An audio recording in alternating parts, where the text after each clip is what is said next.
Welcome to my channel Ram Pratap मिस public inter college Umri Pratapgarh. मैं सत्य प्रकाश यादव। जैसा कि मैं आपको क्लास 11th की मैथ का पहला अध्याय समुच्चय पढ़ा रहा था, तो उसमें कुछ चर्चाएं हुई थी संख्याओं पर आधारित कुछ समुच्चय पर। तो आज हम उसी क्रम में आपने नेक्स्ट वीडियो के साथ आपके सामने हाजिर हूँ। तो आइए हम उसके आगे पढ़ते हैं। तो मेरे प्यारे स्टूडेंट्स देखिए, लिखा है 2 पॉइंट तक बात किए थे, इसमें 2 नंबर तक बात किया गया था। उसके आगे 3 नंबर में देखिए, ऋण पूर्णांकों के समुच्चय को प्रदर्शित करने के लिए लिखा है यहाँ पे, ऋण पूर्णांकों के समुच्चय को प्रदर्शित करने के लिए आई के ऊपर माइनस या जेड के ऊपर माइनस का प्रयोग किया जाता है।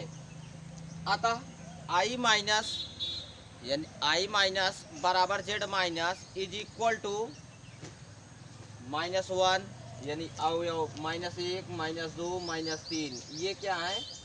आई माइनस या जेड माइनस के समुच्चय के अवयव हैं। ये क्या होंगे? ऋणात्मक में। ये कैसे है? प्राकृतिक संख्याएं हैं।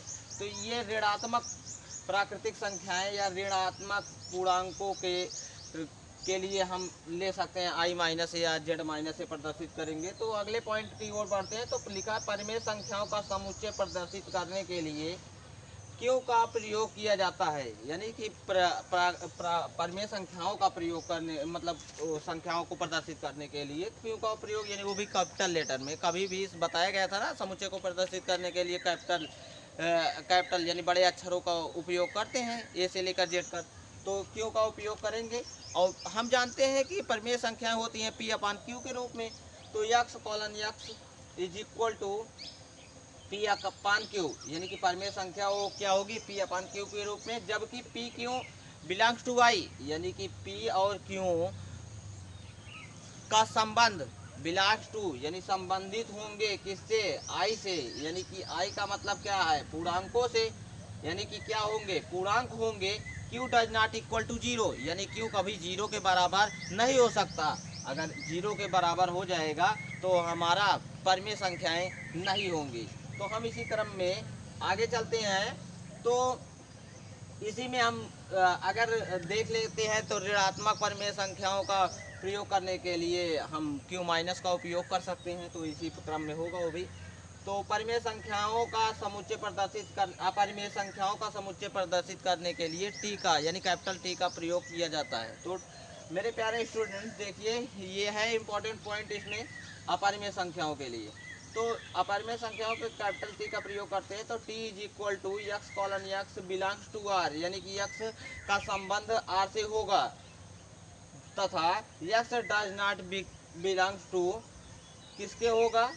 क्यू के, यानी कि यक्स जो होगा क्यू से संबंधित नहीं होगा, यानी कि क्यू के बराबर। यानी कि क्यू का मतलब क्या होगा? हमारा परिमेय संख्या, यानी कि कभी भी यक्स जो होगा वो परिमेय संख्या नहीं होगी।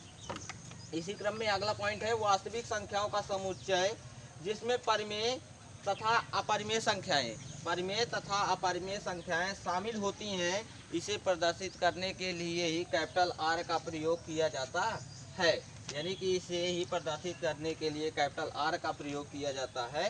अतः कैपिटल आर बराबर x colon x belongs to R union T, यानी कि क्या होगा? आर का मतलब क्या है? हम अभी पढ़े थे, यानी वास्तविक संख्याओं से संबंध रखेगा यूनियन का मतलब होता है कि सभी आल से। और टी का मतलब अभी हम क्या पढ़े? अपरिमेय संख्याओं का, यानी कि वास्तविक तथा अपरिमेय संख्याओं दोनों का।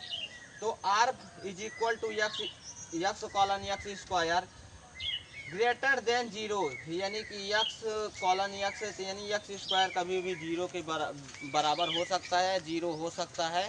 तो हम आपके सामने प्यारे स्टूडेंट्स अगले वीडियो में हम आपके साथ मिलेंगे। Thanks my students.